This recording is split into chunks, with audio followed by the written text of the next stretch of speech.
tardes, queridos amigos. Nuevamente quiero agradecerles el que una vez más nos hayan permitido entrar en sus hogares.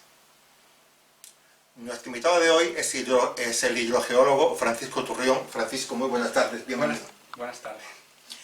Francisco Turrión es hidrogeólogo ampliamente conocido en el Levante español y más por aquellas personas que de alguna manera sienten el agua como una necesidad y muchos como un problema. Con él vamos a conversar pues, de lo que es un experto sobre el agua, pero antes de nada quisiera agradecerle, Francisco, su hospitalidad aquí en esta su casa, porque tenía interés en invitarlo hace tiempo, pero por razones de agenda por su parte no había podido ser y me dijo, bueno, venga a mi casa y hacemos la entrevista en su casa. Muchísimas gracias. Gracias a ti. Y también felicitarle por cuanto recientemente nos ha informado del fallo del tribunal por una sanción que le habían impuesto a usted por publicar un libro, ¿okay? Y que a la vez fue apoyado ese libro y la publicación por Greenpeace. En algún momento de esa publicación, de esa sentencia, tuvo dudas en cuanto al fallo, y que pudiera ser un fallo que lo perjudicara más que lo beneficiara. Bueno,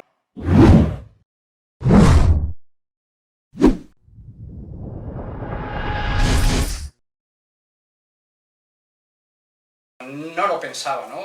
Realmente lo que se trataba era del ejercicio de la libertad de expresión, reconocido en nuestra Constitución española en el artículo 20. Yo, los abogados que me llevaban el caso, no veían ningún fondo jurídico a la sanción que se había impuesto, y así pues lo ha puesto de manifiesto la jueza, ¿no? La jueza, lo que dice la sentencia, aparte de anular todas las sanciones, recordemos que las sanciones fueron por haber escrito para Greenpeace el libro La trama del agua en la cuenca del Segura 10 años después.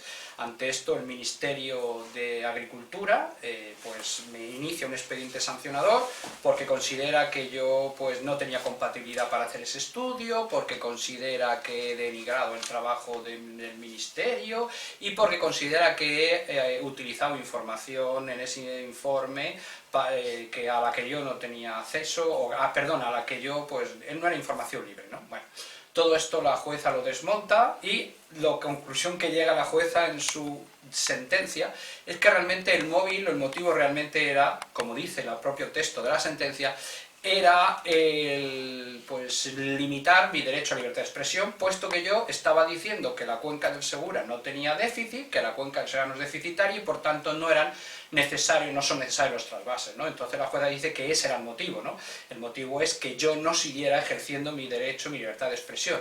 Además, ella dice que lo que realmente se sanciona no es lo que digo, sino dónde lo digo, puesto que, como tú muy bien sabes, yo vengo durante 10 años contando lo mismo en medios de comunicación, periódicos, televisiones, radios, y nunca la Confederación Hidrográfica del Segura ni el Ministerio me había dicho nunca nada. Es decir, habían entendido que yo estaba ejerciendo mi libertad de expresión. Y de la noche a la mañana, cuando lo mismo que cuento en periódicos locales, Greenpeace me ofrece su organización para publicar en su web un informe, un estudio, pues es cuando me sancionan, ¿no? Entonces, es decir, es no el fondo de lo que digo, sino dónde se publica, ¿no? Claro, está comentando usted el fallo en lo que se fundamentó la jueza, ¿no? Efectivamente, yo lo tengo aquí, comenta ella, que el auténtico móvil de la sanción fue coartar la libertad de expresión del actor, al poner en duda el déficit hídrico de la cuenca del Segura y por ende cuestionando la necesidad de los trasvases, con la repercusión mediática que ello podría suponer dada la plataforma en que había sido publicado Greenpeace.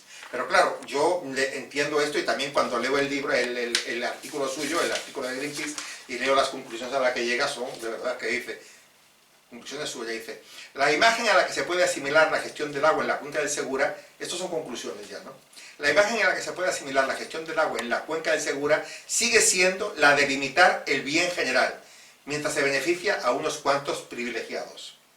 Este tipo de corrupción ligada al agua se esconde no pocas veces detrás de normas injustas dictadas al gusto de ciertos lobbies. Estamos hablando, Francisco, de que estamos hablando de un inmenso negocio, que es el agua. Sí.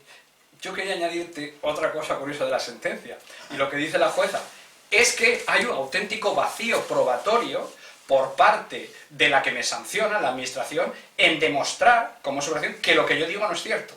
Es decir, no ha habido ningún esfuerzo por parte del juicio, en este caso del abogado del Estado, por parte de la que me sanciona, el Ministerio, la Confederación de Seguridad, no han aportado nada que contradiga nada de lo que dice el informe de Greenpeace. Es decir, lo que ella llama un vacío probatorio por parte de la que me sanciona, que es la Administración.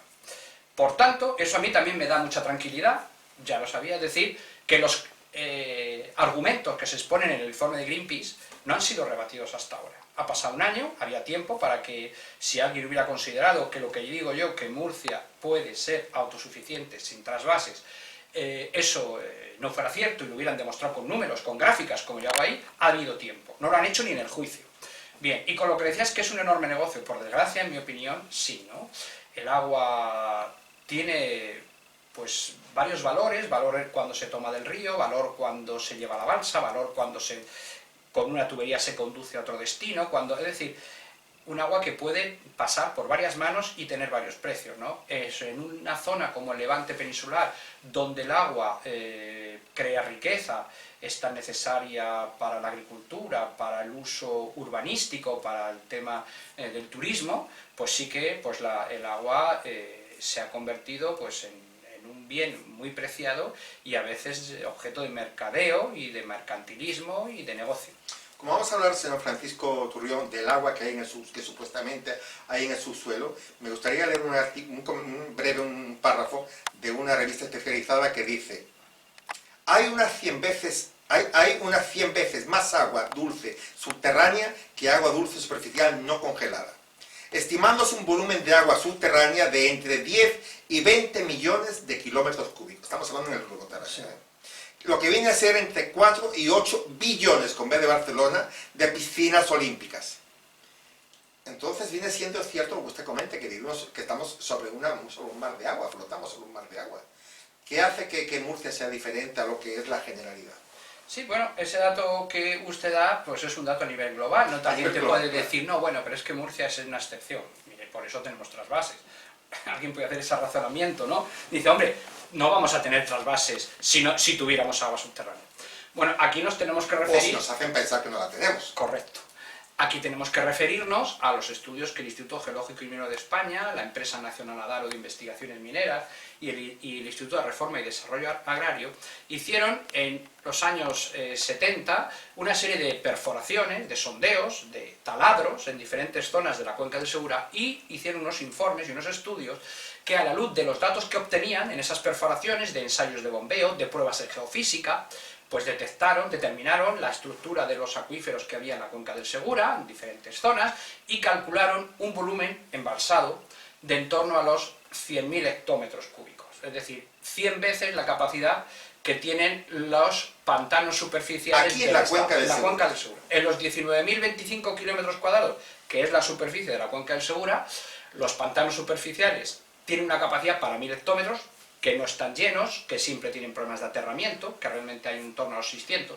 En cambio, los embalses subterráneos, que sí están llenos, tienen un volumen de 100.000 hectómetros, 100 veces superior. Pero hay gente que dice, bueno, pero oiga, si nosotros utilizáramos los recursos, las reservas, ese agua embalsada, ¿qué sería de nuestras generaciones futuras?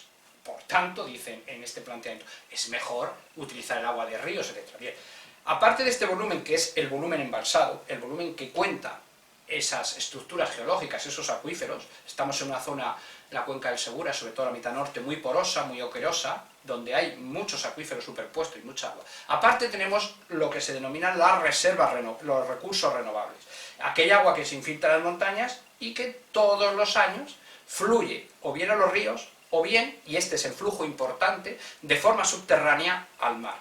Ese es el flujo fundamental.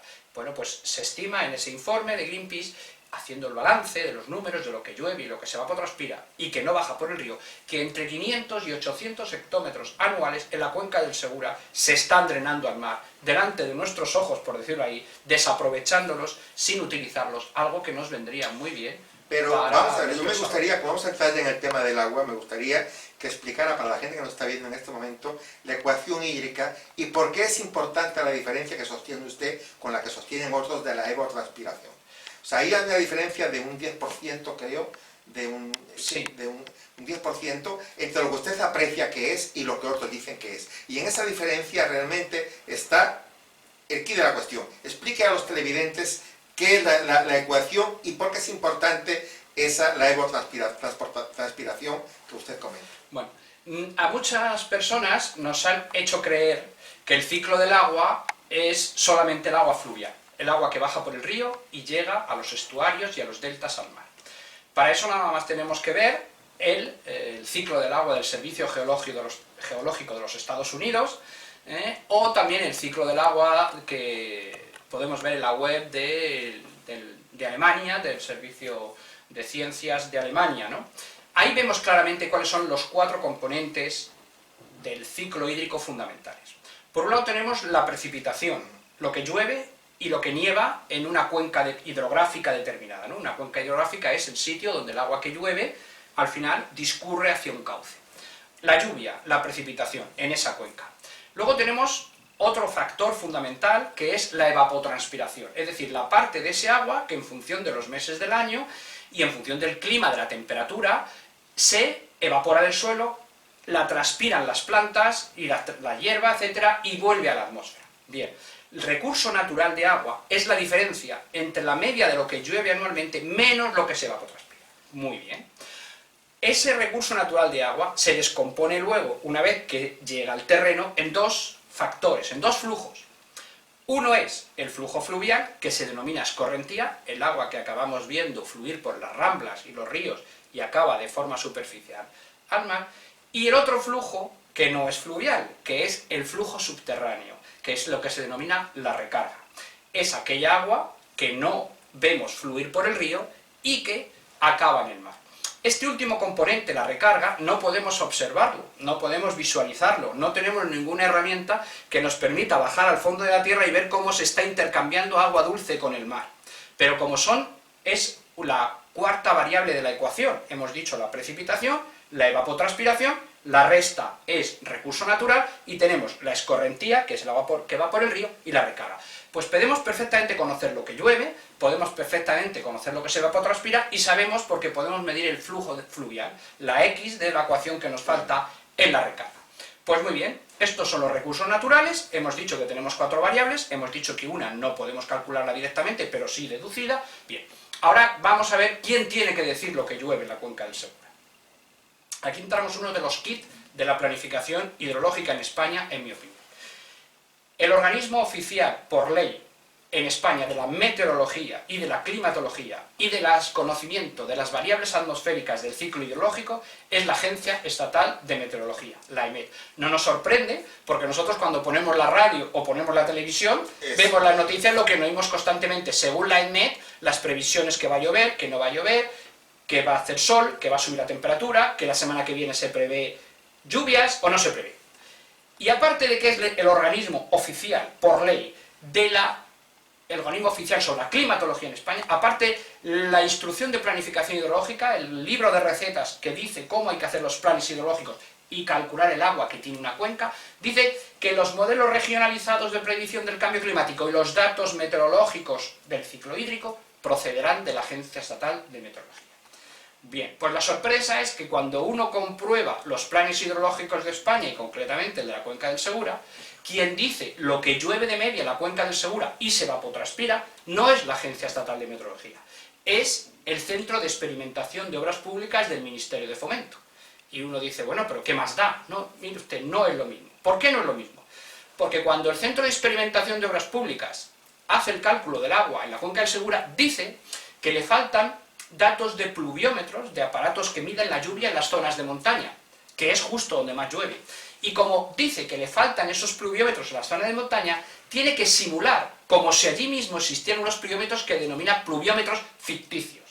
Y yo me pregunto, pues si alguien tuviera que simular lo que llueve en la montaña de la Sierra de Segura, a mí me gustaría que fuera el organismo que es oficial en España para el clima, que es la Agencia Estatal de Meteorología, no un organismo vinculado a obra pública, a infraestructuras, a aves, a presa y a trasvases, etcétera, ¿no? Por tanto, esto es un dato fundamental. ¿Y por qué es tan fundamental? Porque en el documento inicial de planificación hidrológica del año 2007, la cuenca del Segura, según ese documento, decía que llovía en torno a los 400 milímetros de media en la cuenca del Segura. Bien, Pues si llueven 800 milímetros y de esos se evaporara el 80%, como se evapora en las cuencas vecinas, ya no solo en el Júcar, sino en la cuenca sur o la cuenca del Guadalquivir, entonces tendríamos unos recursos, en ese caso serían 80 milímetros, distribuidos por toda la superficie, unos recursos de 1500 hectómetros, recursos naturales de agua.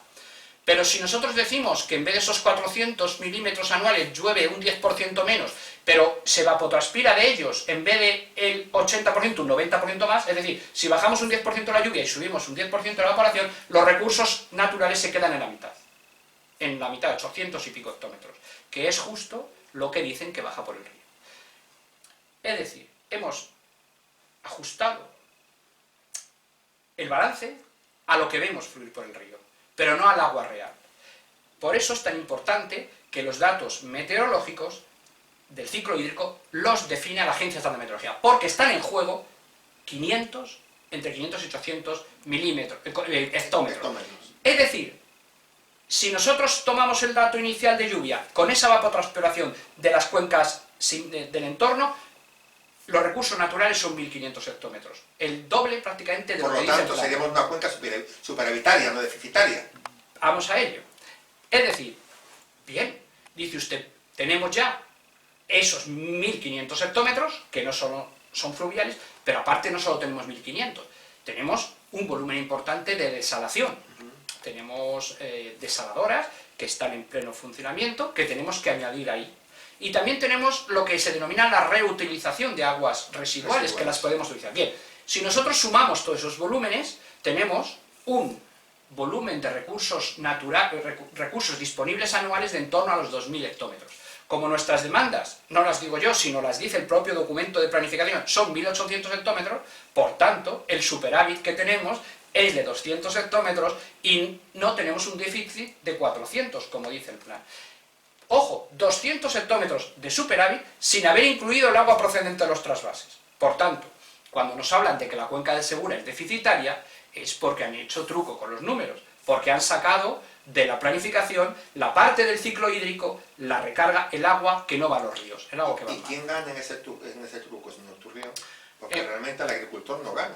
El murciano no gana. ¿Quién gana en ese truco de hacer una cuenca deficitaria cuando usted matemáticamente demuestra que es superavitaria? Bien, ganan varios actores en todo esto, ¿no?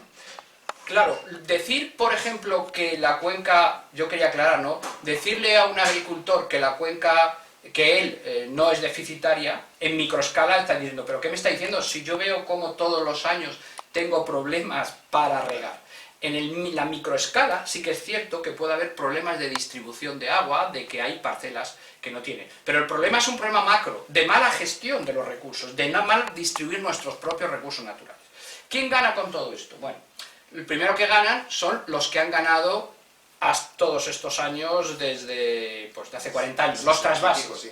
Es decir, las personas, las constructoras, lo que se denominamos el lobby del hormigón, es decir, aquellos intereses económicos que están detrás del negocio del hormigón, de hacer presas, túneles, trasvases, canales, obra pública, ¿no? Eso es una máquina que tiene una inercia histórica de fomentar, promover obra pública. Y aparte, en las confederaciones, pues, los profesionales, básicamente, que hay, son profesionales del ramo de la ingeniería de obra pública, ingenieros de caminos, básicamente, cuya conocimiento o su especialidad es precisamente en obra pública, no es en hacer obras. Porque hidrogeólogos, ingenieros de minas o geólogos, seguimos siendo muy pocos y sin ningún tipo de mando, sin poder de decisión y de tomar decisiones. Hay otro estamento que podemos decir que también se beneficia. El estamento de los que se benefician del status quo, de la situación como está. Es decir, de aquellos grandes empresas agroexportadoras, de aquellos que se denominan aguatenientes, aquellas personas que tienen mucho control sobre el agua, que no les interesa transparencia, que no les interesa reorganización, auditorías, que no les interesa que vayamos a ver, vale, vamos a tener otra fuente de proveedor de agua, nos vamos a autoabastecer, pero vamos a ver a quién le corresponde y a quién no. A los que les gustan las cosas como están. El sistema como está, le va bien. Y les va bien porque ellos tienen agua y el vecino no. Por tanto, yo soy capaz de hacer una serie de cosechas de productos hortofrutícolas o de parrales, de uva de mesa, etcétera, en una ventaja frente a los demás que no tienen agua. Oiga, mire usted, yo tengo el agua, yo tengo un derecho, yo tengo tal, y usted no, mire usted, pues pidamos un trasvase. El problema no es, no hay agua, además le dicen, no, es que no hay agua, no podemos repartir lo que no hay, entonces tenemos que pedir trasvases. Y otro factor muy importante que también se beneficia de todo esto, de la escasez, del mito de la escasez, es, pues digamos, las empresas multinacionales que gestionan el agua municipal, ¿no? el agua de los ayuntamientos, donde son empresas privadas, donde su negocio es el beneficio industrial, es obtener dinero con este recurso, y pues si a nosotros no se nos crea la sensación de que no hay agua, y la agua es escasa y hay que estar todo el día con el grifo con mucho cuidado de que no se pierda el agua, pues a lo mejor cuando nos suban el recibo un 8, un 10%, pues no nos vamos a quejar porque entendemos que el agua es escasa. Claro. Recientemente, señor Turrión, presentaron en Castilla-La Mancha, en la comunidad de Castilla-La Mancha, un documental, un corto documental, El agua secuestrada, donde de alguna manera era usted prácticamente el protagonista, que daba mucha información y muy diversa información. Ese documental fue presentado. ¿Sabe si alguien de aquí, del Levante, de aquí, de la cuenca del Segura, vio el documental y opinó sobre eso? De momento no he oído ninguna opinión y a mí me encanta... ¿Pero sabes si lo vieron o no lo vieron? Yo supongo que sí, porque el documental está en YouTube, nada más hay que poner en el buscador Google o cualquier otro buscador El agua secuestrada, se ve el documental, tiene ya me parece 12.000 o 13.000 visitas, se han visto, y de una forma, pues yo creo que fácil y comprensible, pues se explica esto que estamos hablando y se explica lo que se decía en el informe Greenpeace, ¿no? Gracias a la Cinefilia, la empresa que ha hecho el documental, y a Luis Moreno y a Montse de la Cal, una mujer que ha puesto un guión en esa historia que yo lo veo conciliador, donde el mensaje que traslada es a Murcia y a Castilla-La Mancha, pero a Murcia dice, oiga, y si es verdad que hubiera agua suficiente y no tuviéramos que pelearnos por la que tú me coges y la que tú me quitas, ¿no? Sí. Bueno, yo creo que es didáctico, está abierto a debate, a que lo vea todo el mundo, y busca y trasmalta también un mensaje en Murcia de, ¿y si el agua secuestrada fuera la nuestra? La de Murcia, la subterránea, ¿no? No solo la que a ellos le quitan del Tajo, sino la que nosotros tenemos debajo de nuestros pies, que no nos dejan ver para depender de trasvase. Pues no conozco la opinión todavía de nadie que haya visto, pero bueno, pues me imagino, yo puedo ya adivinarla, ¿no? En función de las opiniones que dijeron sobre el informe Greenpeace. En ese documental comienzan pues con ciertas reflexiones, ¿no?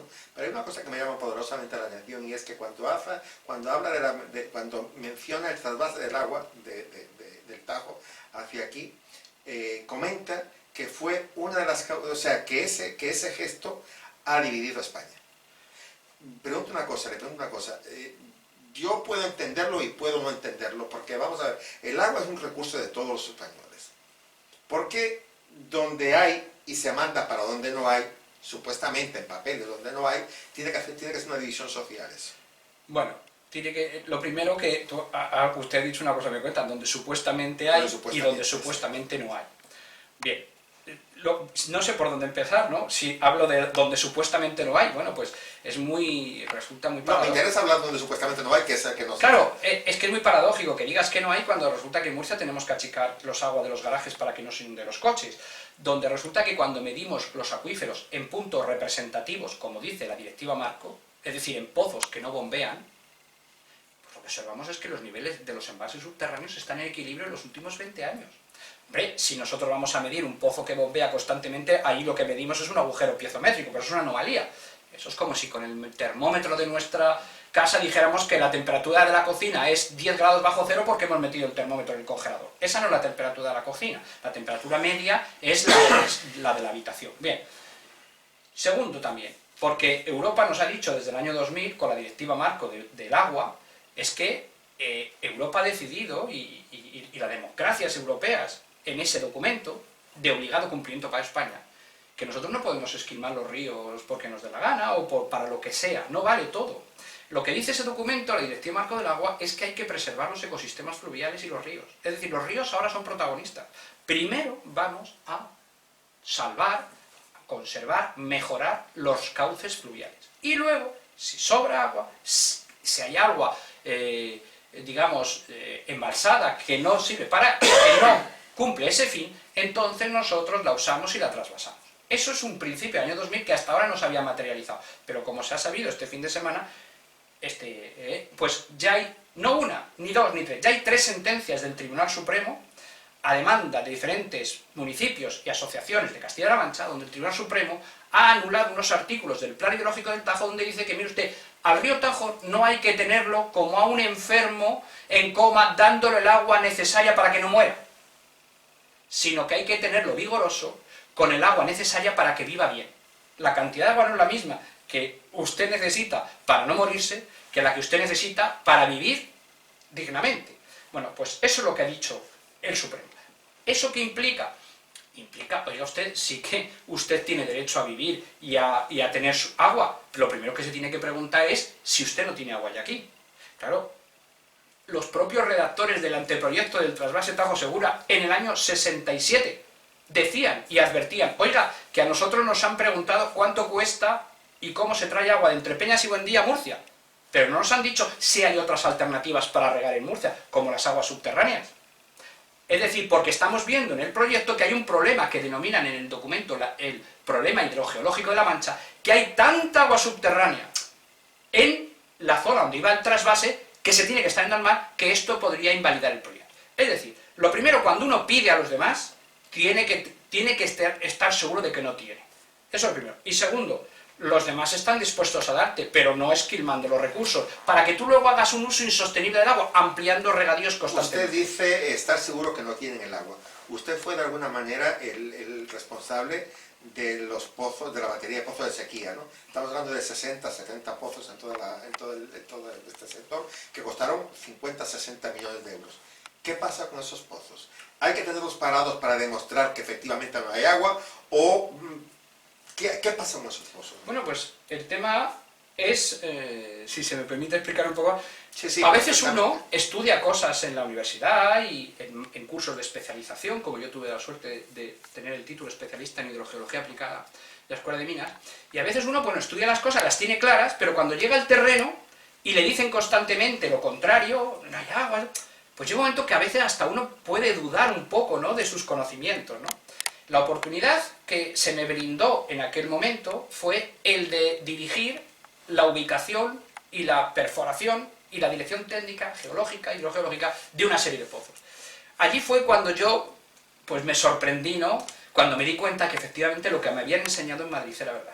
Es decir, había un potencial de agua subterránea en la cuenca del Segura, con un agua de excelente calidad de embotellar, no de beber, sino de embotellar, acuíferos confinados donde tú perforas 400 metros, tocas el agua y el agua a presión incluso sube sola o se acerca mucho a la superficie, agua que se puede beber y que estamos despreciando. Ya no lo decían en teoría, sino que existía. Pero es que luego cuando me di cuenta de eso y lo visualicé, lo vi con mis ojos, ese potencial de agua subterránea aquí en Murcia, con agua de pozos que están surgentes, está saliendo el agua sola, bien, oye, qué bien, vamos a hacer unas publicaciones científicas y vamos a ser aquí unos genios que hemos descubierto algo. Bueno, pues cuando empecé a investigar en la bibliografía, me di cuenta, y eso gracias a internet, a que un profesor del Instituto Geológico y Minero había colgado en internet una serie de documentos del Instituto Geológico y Minero donde ya habían estudiado y habían dicho lo mismo. Entonces dije, cuidado, esto no podemos decir que lo hemos inventado nosotros o que lo hemos descubierto, tenemos que decir que lo hemos corroborado. Eso fue lo más bonito. Entonces, bien, esos pozos se pusieron en marcha, hubo una sequía muy importante, 2005-2009, se movilizaron 135 hectómetros, aproximadamente casi la mitad del agua que está viniendo del trasvase al año, que ya está en torno a los 300 hectómetros, ya no 400, 300, y aquello era pues maravilloso, pensábamos que nos iban a dar algún premio internacional por poner en funcionamiento y poner en valor y poner ese agua a disposición de los ciudadanos de la Cuenca Segura. Bueno, pues el caso es que hubo un cambio de gobierno y esos pozos se pararon, y no se utilizaron, se ponen en marcha esporádicamente, no se enseñan, no se muestran. La Confederación hizo un libro que se titulaba Las aguas subterráneas de la cuenca de la Vega Media y Baja del Segura en situaciones de sequía. Ese libro no se hizo rueda de prensa, no se contó. Entonces, claro, los ciudadanos no saben su potencial.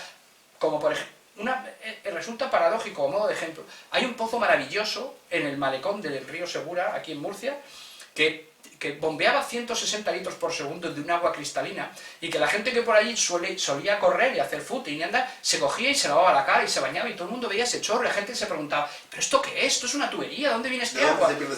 ¿Esto qué trasvase es este? No, mire usted, es del subsuelo.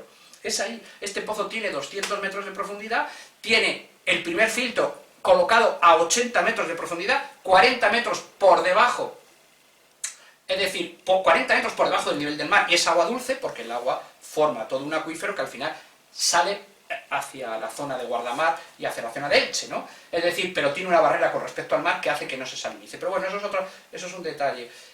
Pero ese agua, ese embalse, ese pozo, era varios pozos, yo recuerdo que cuando ese agua salía, el río se ponía cristalino. O sea, yo he visto el río Segura en un puente que hay aquí, se denomina de la Cruz Roja, yo he visto el agua un cristal, lo que es un cristal, y ver las carpas moverse. Hoy esa agua es verde y los pozos están parados. ¿Por qué no funciona? ¿Por qué la página web de la Confederación no muestra ningún pozo? ¿Por qué no están en marcha y la gente viéndolos? Porque no interesa. Porque entonces se acaba el rollo y el truco y esto de los trasvases. Si los murcianos y murcianas vieran que tienen agua suficiente, ellos no van a demandar un agua que está a 300 kilómetros. Comentaba usted antes, señor Turrión, que en varios cientos de edificios en la región en Murcia capital hay que estar bombeando el agua continuamente para que no se inunden los bajos, ¿no? ¿Qué sucede con ese agua que se bombea? Me imagino que son muchos cientos de litros al año. ¿A dónde se tira esa agua? ¿A la acequia? ¿Qué pasa con esa agua que se bombea? Bueno, pues sorprendentemente, ese agua es un agua que se tiene que achicar, bombear, a la red de alcantarillado. O sea, que se pierde. Sí, sí, se evacúa por la misma tubería por donde van las aguas residuales de los domicilios. Y el ayuntamiento, por transportar ese agua limpia, hasta la depuradora de Rincón del Gallego, aguas abajo de Murcia, pues a los vecinos les cobra un canon de achique de edificios, se llama, canon de achique de edificios. Los vecinos no solo pagan el canon de achique de edificios, sino además tienen que pagar el consumo energético, con lo cara que está la luz, de bombear constantemente ese agua desde esos sótanos a la red. Pero aparte tienen que tener presente el mantenimiento de esos grupos de bombeo, cada 2 por 3 se rompe. Bueno, hay facturas muy importantes que están pagando comunidades de propietarios, algunas de las cuales en algún momento se han planteado pagar, ha habido muchas tensiones, porque son cantidades de dinero muy importantes para achicar ese agua. Pues es un agua que se tira, va a una depuradora que no la necesita porque es un agua limpia y se acaba tirando al río. Y eso, nos deshacemos de ese agua, no la utilizamos, no podemos usarla para regadío porque decimos que la cuenca es deficitaria y no se pueden dar concesiones. Este es el tema un poco surrealista del tema del agua en Murcia. Una vez leyendo noticias se entiende porque a veces los afectados de la cabecera del Tajo están molestos con la región de Murcia porque descubren que parte del agua que le viene de allá son para regadíos ilegales. Estamos hablando de 68.000 hectáreas de regadíos ilegales que el plan hidrológico del Segura lo sabe. ¿Qué pasa con eso? O sea, ¿qué sucede con eso? Bueno, sucede lo que ha venido sucediendo desde los años 80. Es decir, los regadíos crecen, a lo mejor le ponen a alguno una multa, pero los regadíos no los quitan y sigue creciendo. Pero yo me refiero, estamos en una cuenca deficitaria, no tenemos agua, tenemos que trasvasarla. Los agricultores establecidos legalmente sufren todos los años por no tener la seguridad. Y sin embargo las autoridades permiten que se construyan 68.000 hectáreas de regadíos que demandan agua. Y seguramente que esos regadíos, que esos cultivos tienen garantizado el agua. Por supuesto, nada Entonces, más. Claro, si hay un dato muy curioso, es lo que se ha facturado el sector agroalimentario y el sector bebidas envasadas, lo que han facturado desde principios del siglo XXI hasta la actualidad. Bueno, pues lo que facturan es todos los años un poco más que el año anterior, ¿no? Sobre todo lo que se factura, vamos, me estoy refiriendo a la exportación de productos hortofrutícolas y bebidas envasadas, la facturación de las exportaciones, ¿no?, de la región de Murcia. No han dejado de crecer en lo que va de siglo XXI, año tras año, y ha habido varias sequías. En los años que hay sequía, como por ejemplo 2004-2009, no hubo una reducción de la facturación de exportaciones de bebidas y frutas y productos hortofrutícolas. Todo lo contrario, sigue aumentando. Entonces, ¿dónde está el problema? Agua hay, porque esto sigue aumentando. Lo que hay es cada vez más una concentración del agua y la tierra cada vez en menos manos. Porque si tenemos grandes empresas agroexportadoras que amplían regadíos y a los pequeños y medianos agricultores, cuando solicitan un pequeño regadío, le decimos que el plan hidrológico prohíbe la ampliación de regadíos, pues lo que estamos haciendo es que a los pequeños no les dejamos y a los otros se están haciendo ricos ampliando regadíos y utilizando el agua de todos, ¿no? Entonces lo que estamos viendo es que esto es una burbuja, no sé hasta qué punto provocada, porque claro, al final de esta burbuja, a lo que le venden luego a los pequeños agricultores es decirle, ¿ves cómo necesitas el trasvase del Ebro? Pero no le dicen, oiga, ¿y tú por qué estás cogiendo el agua y yo no puedo? ¿Por qué tú haces un uso del agua y yo no puedo hacer lo mismo que tú para ser también una empresa exportadora y también competir contigo, ¿no? Entonces todo esto hay que ponerle orden, ¿no? Lo que sí es cierto es que si utilizáramos nuestros propios recursos de agua de la cuenca del Segura, la subterránea y desalada, sin necesidad de trasvase, también esos regadíos los vamos a poder mantener. Porque no vamos a ser serios, no vamos a levantar 60.000 hectáreas de regadíos que no están inscritos, que no están legales, no se ha hecho nunca, hay que ser realista, ¿no? Es decir, no tenemos democracia en España para levantar 68.000 hectáreas. Esto hay que ser realista. Ahora, lo que sí tenemos democracia es para que a partir de hoy, a partir de mañana, arbitrar herramientas jurídicas que de una vez por todas impidan a unos cuantos hacerse rico con el agua de todos. Y que a otros, a los pequeños, se les dé la opción de poder desarrollarse de forma sostenible. Y esa herramienta solo está en el Código Penal. Es decir, las herramientas administrativas, la ley de aguas, la ley de procedimiento administrativo, el régimen sancionador, nos ha llevado a que, sí, se pueden pagar multas, pero resulta que estás como pagando el que paga el sello a un sobre o pagando una pequeña canon, pero tú sigues regando, ¿no? Entonces lo que tenemos que ver es definir zonas en las cuales no se puedan ampliar regadíos, porque son zonas protegidas, porque son espacios naturales o son zonas para desarrollo de otro tipo de cosas, y el que haga una plantación ahí debe tener la consideración como el que hace una plantación de opio o una plantación ilegal de cualquier producto. Tiene que entrar la Guardia Civil y arrasarla, cortarla, quemarla y destruirla, porque solo así la gente verá que cuando eso pase no lo seguirán haciendo. Recientemente Bruselas aprobó una reglamentación para las aguas recicladas, ¿no? Y comentaba una autoridad de aquí de Murcia que esta medida puede tener consecuencias negativas para los regantes murcianos, por cuanto ellos utilizan el 98% de esas aguas, que representan 100 hectómetros cúbicos al año.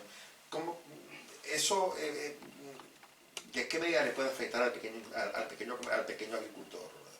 Bueno, yo no creo. Las medidas supongo que serán en relación a mejorar la calidad del agua para los diferentes tratamientos de depuración, para que ese agua esté mejor depurada, etcétera, ¿no? Pero no se incrementar costos seguramente para el agricultor. Depende si van a depender de ese agua o van a depender del agua desalada, o van a tener agua desalada, depende, porque si utilizan agua subterránea, el precio del agua subterránea en torno a 10 céntimos el metro cúbico, el agua desalada 60 céntimos, es decir, lo que tenemos que hacer es un mix de diferentes tipos de agua, diferentes precios, para que el agricultor tenga un precio medio con diferentes proveedores de agua, y él no se tenga que preocupar, sea el Estado el que le facilite un agua que sea un precio medio de todos los demás, ¿no? Lo que sí hay que tener en cuenta es que muchas de esas aguas residuales deben ser utilizadas para caudal ecológico. Me refiero, son aguas que nosotros hemos detraído del río Segura, la hemos utilizado en la ciudad, y ¿qué hacemos con ese agua? La regamos con ella. Es muy curioso esto, ¿no? Porque en los años 90, cuando el río Segura era una cloaca maloliente, que así se decía en prensa, los regantes no querían ese agua, porque estaba contaminada, llevaba muchos residuos orgánicos, etc. Es a raíz de que se depuran todas las aguas residuales de todos los municipios, cuando los regantes quieren el agua ya depurada. Y lo que tienen que saber, como decíamos antes, en virtud de la Directiva Marco del Agua, que el río, si hemos cogido un agua para utilizarla para abastecimiento público y utilizarla en nuestro uso doméstico, la sobrante depurada deberá volver al caudal ecológico del río, ¿no? Entonces no creo que las aguas residuales sean la solución, aparte que son limitadas, o sea, estamos en el sector, tenemos que hablar de las aguas desaladas y utilizar el potencial de recursos renovables de aguas subterráneas que no quieren que veamos, porque es una cosa barata y porque eso no genera grandes infraestructuras, porque eso no abre nichos de negocio a las constructoras para hacer presas, trasvases, tubos y canales, ¿no? Es decir, utilizando nuestros propios recursos, el agua subterránea y la parte que corresponda de agua residual, pues podemos superar las demandas, podemos abastecer las demandas, pero que no creo que la solución sea, o el problema vaya a ser, que hay una directiva de la Unión Europea que pone más restricciones en la depuración de aguas residuales. Comentaba usted en varias oportunidades que tendríamos que tender a desprendernos del trasvase Tajo Segura y ponía ciertas medidas de autoabastecerse. ¿Cómo lograría? Usted hablaba de 3 años. Sí, es decir, bueno, efectivamente, ¿no? En el informe Greenpeace, cuando se publica el año pasado, pues nosotros lo que proponemos que debemos ponerle fecha al trasvase Tajo Segura. Eso es bueno. La autosuficiencia hídrica para la cuenca del Segura es bueno, nos enriquecerá buscar y ser autosuficientes. Como he dicho antes, no se trata de quitar regadíos de los existentes, sino dotarlos de otra forma, con agua desalada, agua subterránea, poner en marcha la batería estratégica de Pozo de Sequía, que está parada, ampliar la batería estratégica de Pozo de Sequía, que seamos capaces de sacar del orden de 200 hectómetros cúbicos anuales de agua subterránea. Es posible, ya sacamos en la sequía anterior 134 y no pasó absolutamente nada y los niveles están como estaban antes. Es decir, eso está demostrado científicamente, eso no hay duda. Y eso que comenta usted, el señor Turrión, no puede ser una reflexión para las autoridades de ahora, que en un momento determinado se sustrajeron 100 y pico metros cúbicos o hectómetros cúbicos y están los cauces los caudales, perdón. Los niveles. Sí, sería una reflexión. Pero es que ahora no les va a quedar más remedio. Con las recientes sentencias del Tribunal Supremo que estamos conociendo estos días, como decía antes, ya hay 3, no va a quedar más remedio. Es que cuando se implanten y se calculen y se determinen los caudales ecológicos de los diferentes tramos del río Tajo, no va a haber agua para trasvasar. Y eso puede ser el año que viene ya. Y no van a decir que es una cuestión política. Oiga, esto es una cuestión jurídica, es una cuestión legal. ¿Qué va usted a reclamar a Bruselas? Pero si es Bruselas la que te está diciendo que respetes el caudal ecológico. Entonces hay que ser realistas. Lo que no podemos es, y lo que estoy viendo a los políticos, defender el conjunto vacío. Yo oigo decir, para nosotros el trasvase es irrenunciable. Pues eso es como decir, el trasvase el conjunto vacío es irrenunciable. Eso no es realista. Eso no es solución para los ciudadanos y ciudadanas de la cuenca del Segura. Su solución es que a partir, no solo del informe Greenpeace, que usted a lo mejor, ellos, me refiero cuando digo usted, no le han hecho caso, no les interesaba. Bueno, esto no va conmigo. No. Ahora la sentencia del Supremo sí va con usted. Usted y todos los políticos, de todo el arco parlamentario, de cualquier ideología, de cualquier color, usted tiene que estar poniéndose ya en un plan B para que si el año que viene no hay trasvase, usted tiene que ir arbitrando medidas y soluciones a los regantes. No vale ya seguir defendiendo el status quo. Decir, no, nosotros vamos a ir a Bruselas. Oiga, mire usted, vamos a ser realistas. Esto se acaba. Esto es cuestión de tiempo. El trasvase Tajo Segura ha muerto. Ahora es cuestión de que ya no son 3 años, es que va a ser menos. Y usted tiene que arbitrar medidas. En 4 años, que fue 2005, menos, en 3 años, 2005-2009, la Confederación hizo 60 pozos y movilizó 140 hectómetros en 3 años. Somos capaces de volver a movilizar otros 140 más los que ya tenemos. Es querer. Y lo que ahora ya no vale es dormirse. Ahora ya no vale decir, no, vamos a ver qué pasa. No, mire usted, es que ya no hay trasvase. Usted dice es querer. ¿Realmente queremos? Yo creo que no, sinceramente. Yo lo que veo, los políticos de los diferentes partidos políticos están muy cómodos diciendo el problema es allí, está a 300 kilómetros. Los que viven a 300 kilómetros tienen el problema. Mi problema es a 300 kilómetros. Y ya está. Oiga, es que vete y pide agua del trasvase. Es que no nos dan, es que no tenemos. Mire, a mí me produjo una sensación muy desagradable ver una noticia de prensa que decía lo siguiente. Como ya se está empezando a poder trasvasar, esto estamos hablando hace un año así, agua para beber del Tajo, los pozos de sequía de la Confederación se han cerrado. Fíjese usted que es surrealista. Es decir, como viene agua de 300 kilómetros, la que tengo aquí no la cojo. Yo creo que es justo al revés. Como tengo agua aquí, no necesito. Esto es la locura en la que nos han metido los políticos, ¿no? La locura en hacernos pensar que no tenemos agua. La locura de defender un estatus, una situación, una forma de vivir en estos 40 años que ya no nos vale, ya no es útil. A partir de ahora tenemos que ser autosuficientes. Y cuanto antes nos pongamos a eso y antes tengamos a los profesionales y a los políticos con sentido de Estado que sean valientes y digan no se preocupen ustedes, no les va a faltar el agua, lo que vamos a cambiar es el origen. pero ustedes no lo van a notar. Y esto es un proceso evolutivo, igual que la madre empieza dando el pecho al crío, y conforme van pasando los meses, pasa la papilla, y luego pasa, o pasa el biberón, y luego la papilla, hasta que le da sólido. Cuando te quieres dar cuenta, ya el niño ya no está enganchado al pecho de la madre. Bueno, pues esto es lo mismo. Tenemos que evolucionar a ir reemplazando progresivamente. Esa es la solución, esa es la autosuficiencia hídrica. Y si en medio del camino tenemos que hacer una auditoría y ver que determinada persona o alguien está regando donde no debía, pues a lo mejor eso tenemos que ir a denunciarlo donde sea. Y eso yo creo que es un miedo muy grande. El tocar la estructura de poder y de distribución del agua. Porque el hecho en que cuando tú cambies la fuente, lógicamente vas a tener que hacer números y auditar y ver, bueno, sí, tú antes cogías agua por aquí, ahora vas a coger por aquí. Y eso es lo que no hay mucho miedo, yo creo. En poder, o que la gente conozca, o que se sepa la distribución del agua en la cuenca del Segura. Me comentaba lo del ánimo de las personas, si se movían o no se movían, es lo que estaba proponiendo, porque la presidenta del PSOE y ministra Cristina Narbona decía que indicaba que en la cuenca del Segura no puede ser autosuficiente en estos momentos. ¿Qué le respondería usted a ella? En estos momentos no puede ser autosuficiente porque a lo mejor ella es el presidente de un partido socialista, porque aquí el candidato del Partido Socialista, Diego Conesa en Murcia, firmó un pacto con el PP y Ciudadanos donde diciendo que el trasvase es irrenunciable y que los regadíos que hay aquí son regadíos, no se tocan, y que lo que hay es legal y todo eso. Y claro, a lo mejor decir lo que ella decía hace más tiempo o promover más la autosuficiencia hídrica, pues puede ser que incomode o descoloque al representante del partido local, ¿no? Pero bueno, que en ese momento ella haya dicho que de momento no es, pero no sé si hoy diría lo mismo con las 3 sentencias del tribunal. Esta noticia es reciente, no fue de hoy, de hace unos días. Sí, pero no será con las... Sí, pero... No, sí. Claro, no, fue anterior a la... Ahora me gustaría saber qué dice una persona tan sensible con el agua y el medio ambiente como Cristina Narbona, una persona que derogó el trasvase del Ebro porque no era necesario, porque era otro drama medioambiental que íbamos a crear, otra cicatriz, otra herida en otra cuenca. Ahora creo que tiene argumentos suficientes ella para poder decir, miren, es que vamos a abran los ojos. Oiga, es que el Supremo, esta sentencia del Supremo, pues mire usted, son así, hay que preservar y hay que definir caudales ecológicos antes que los trasvases. Pero yo le hago una pregunta.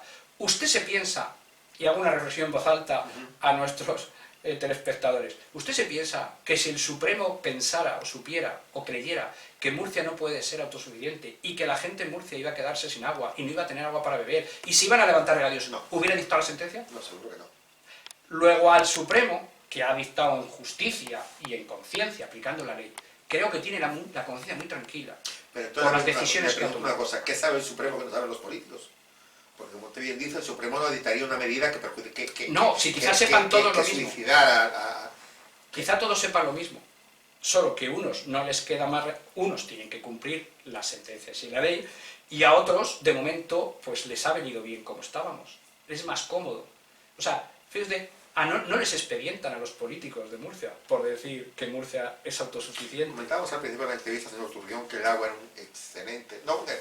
un grandísimo negocio. Y es cierto, es un grandísimo negocio. Pero es un negocio también que de alguna manera, donde dije, digo, Diego. Comentaba usted que el trasvase del Ebro se había suspendido prácticamente porque incluso había opiniones que decían que no era viable, técnicamente viable. Pero me llama la atención que recientemente un diputado de Podemos, Pedro Arrojo, dijo que no veía problemas técnicos para que se pudiera transferir al menos un 5% del agua sobrante del Ebro. Pregunto yo, bueno, si podemos hacerlo con un 5%, ¿qué impide que lo hagamos con un 10 o con un 15? Si es técnicamente posible hacer un 5, ¿por qué no podemos hacerlo otro? Pero lo primero es que vamos a hacer una infraestructura de miles de millones o de cientos de millones de euros para un 5%, para un chorrito. Tenemos el ejemplo de Pero dice aquí que técnicamente era posible. De Júcar Vinalopó. Ya, pero si la pregunta ahora, como decía antes, la directiva marco, y ahora con la normativa ambiental, la pregunta es, vale, esa es una solución, pero lo que te preguntan en cualquier estudio de impacto ambiental, estudio de alternativas, ¿vale? Usted necesita un porcentaje, 100 hectómetros, pero ¿tiene usted otra forma de conseguirla?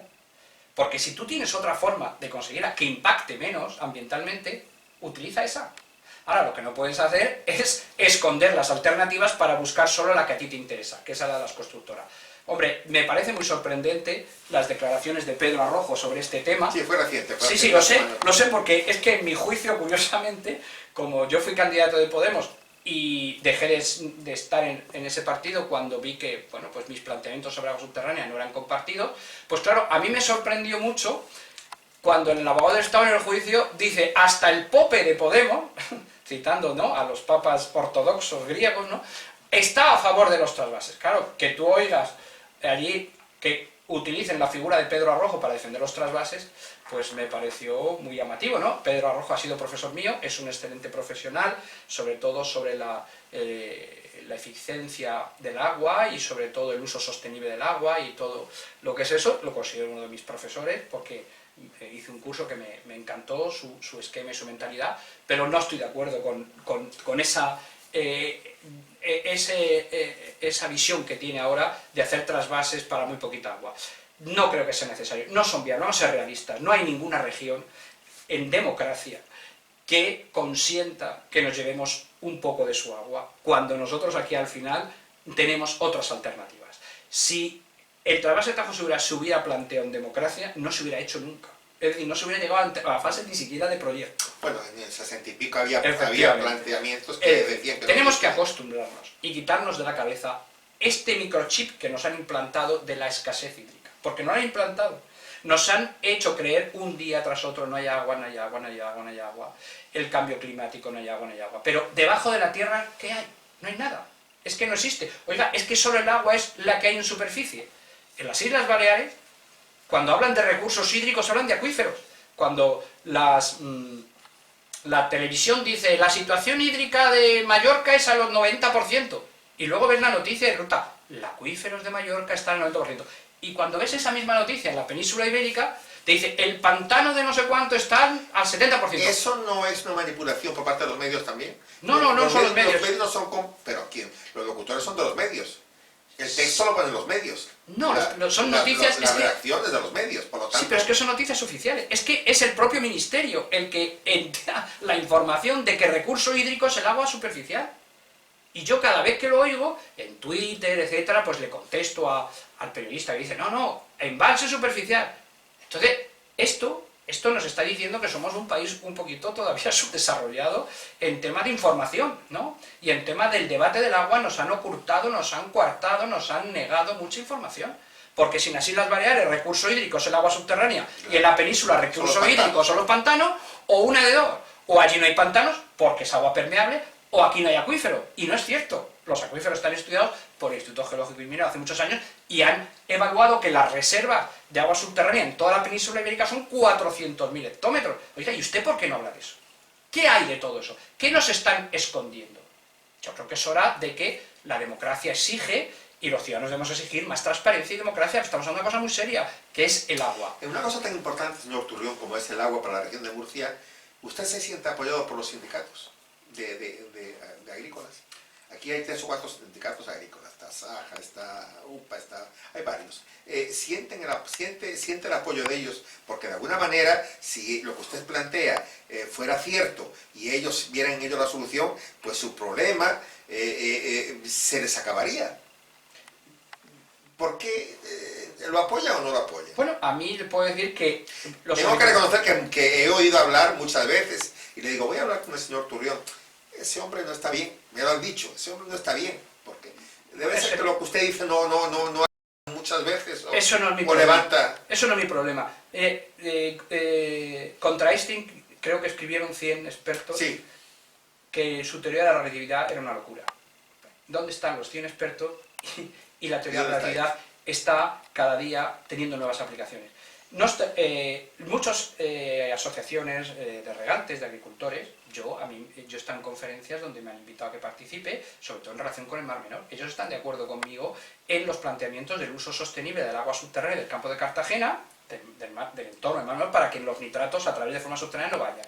Es decir, si usted me habla de pequeños agricultores, yo creo que están de acuerdo conmigo todos. Ahora, si me habla de cúpulas, o de scratch, o digamos los directivos, pues de momento no están. Hombre, yo lo que quiero es que si alguien dice que este señor no tiene razón, vamos a hacer un debate. vamos a debatir, vamos a intercambiar. Lo que no es, en democracia, es muy sano, es que yo tenga un canal y distribuir la información, más o menos grande o pequeño, y tú tengas tu canal y tú digas lo contrario por otro canal. Porque tú tengas televisiones o tú tengas radios, etcétera. Mire usted, si yo no tuviera razón, a Miguel Impío no me hubiera llamado, o no hubiera contado conmigo para el informe, no hubieran hecho un documental, no hubiera comparecido 2 veces en las Cortes Valencianas. Me han llamado como técnico. Si yo, a veces las personas, aunque digan cosas distintas, a veces hay que oírlas. Yo no digo que tenga la razón 100%, pero quizá mi punto en el tablero esté en una esquina y el otro está en otra esquina. Quizá lo correcto será acercarse, ¿no? Porque yo ni creo que tenga el 100% de razón, pero tampoco creo que tenga el 100% de error. El problema es que aquí los políticos están muy controlados por los poderes económicos, que son los que los ponen. Y a los poderes económicos les interesan las cosas como están, porque ellos ya tienen el agua. La que no la tienen son los ciudadanos. Ha sido un placer conversar con usted, señor Turrión, realmente. Muchas gracias, Manuel. Y ¿cómo ve el agua en la región de Murcia en los próximos cortos 6-7 años? Todo va a depender de la presión, ahora ya con herramientas jurídicas, de Europa y de la cuenca del Tajo con respecto al Tajo. Es decir, en el momento en que aquí ya veamos que el canal del trasvase no lleva agua porque no puede venir en determinados momentos del verano, en determinados eso, porque no puede venir, no va a quedar más remedio a los políticos de tomar otro tipo de decisión. Lo que pasa es que no confío muy poco en ellos, ¿eh? Creo que puede ser que sigan con el rollo de transferencias externas... Si ese momento llega de que el trasvase del Tajo no se para y hay que acudir al subsuelo a buscar el agua, ¿dónde se van a meter esos que durante 40 años dijeron que no había agua? Es igual, serán ellos los que digan que había mucha agua subterránea. Eso es lo de menos. Si aquí la chaqueta y lo cambian. Y dirán que lo que yo decía, pues eso ya lo sabían ellos. Eso no me extraña. Si hay algunos que han dicho lo que yo no digo, que han dicho que yo no tengo razón, y ellos mismos en documentos decían lo contrario, que están en documento del Instituto Geológico y Minero cuando trabajaba en el Instituto Geológico y Minero. Y está ahí el documento, que había un trasvase hidrogeológico de 400 hectómetros de la cabecera del Segura hacia el mar. Claro, pero mire usted, a mí eso me da igual. Lo que sí es cierto es que las aguas subterráneas son muy baratas, el precio del agua es muy barato, la inversión es muy pequeña y a las grandes constructoras no les interesa. A ellos lo que les interesa es fomentar la rueda de la obra pública. Es decir, aquí lo que interesa es que cuanto más cara sea la solución, mejor. Y, bueno, depende de la sensatez. Sí que es cierto que hay partidos políticos nuevos que están influyendo al gobierno, por ejemplo, pues en el caso de Podemos y el PSOE, pues en algunos temas pueden ser más receptivos y pueden tener más valentía a la hora de afrontar soluciones y pueden empezar a plantear cosas y pueden empezar a enseñar el agua. Yo estoy harto, y creo que usted lo ha visto, de enseñar vídeos del agua subterránea que me la bebo, la cojo con las manos y me la bebo, y aquí estoy vivo y sano, ¿no? Entonces, hombre, yo creo que va siendo hora. Y yo confío mucho en las mujeres también. Esto me lo están demostrando. Las mujeres tienen mucha intuición y tienen mucha visión, y son muy valientes cuando se dan cuenta que hay que tomar una decisión. Y yo confío en que ellas vayan a decirle a los políticos, vayan a ser ellas políticas que empiecen a abrir, van a empezar a abrir el melón del agua y a empezar a contar la verdad, y empezar a buscar soluciones. Pueden pasar dos cosas, resumiendo, que sigamos dentro de 7 años diciendo lo mismo, o que yo creo, o que esta sentencia del Supremo ya provoquen un giro importante y empecemos a avanzar rápidamente hacia la autosuficiencia hídrica. Ojalá, señor Turrión. Por lo de pronto lo felicito nuevamente por el fallo de la sentencia del tribunal, donde de alguna manera le da pues la razón a usted. Sí, y sobre todo lo que más me gusta de la sentencia es el vacío probatorio. De esos que dicen que no tengo razón, pues que demuestren que no tengo razón. Aquí los estoy esperando. ¿Cómo se sintió su trabajo incorporado? Bien, yo con mis compañeros... ¿Le comentaron algo sus compañeros sobre eso o no se tocó el tema? No, sí se toca el tema, se habla, pues la gente me apoya. Hombre, lo que no puedes esperar es que la gente pues se salga a la calle con pancartas en apoyarte, en fin. La gente hace su vida y, en fin, pues normal, ¿no? Te incorporas a tu trabajo, tal, encima recibes la sentencia, pues la gente pues muy contenta, lo celebraremos en cuanto me ingresen el dinero, lo celebraremos, ¿no? Y, hombre, sí que me gustaría que poder servir más a la sociedad, ¿no? Yo cuando en la Bueno, época... son con programas como este, divulgativos, donde usted... de No, alguna me manera- refiero que cuando yo estaba de presidente de la Confederación, José Salvador Fuentes Zorita, pues como estaba diciendo, pues yo estaba dirigiendo 60 sondeos. Yo creo que soy más útil a la sociedad si estuviera buscando y sacando agua. Claro. Pero bueno, si de momento me tienen en otro tipo de cosas, el sueldo me lo pagan ustedes. En fin, ahí estamos. Muchísimas gracias. Venga, muy amable, muchas Muy gracias a amable, ti. gracias. Queridos amigos, espero que hayan disfrutado lo comentado por el hidrogeólogo Francisco Turrión, un hombre, creo que es una percepción personal, que sabe lo que dice. Yo por lo menos le creo. Y los espero la próxima semana, Dios mediante, a esta misma hora. Hasta tanto, que tengan muy buenas tardes y muchas gracias.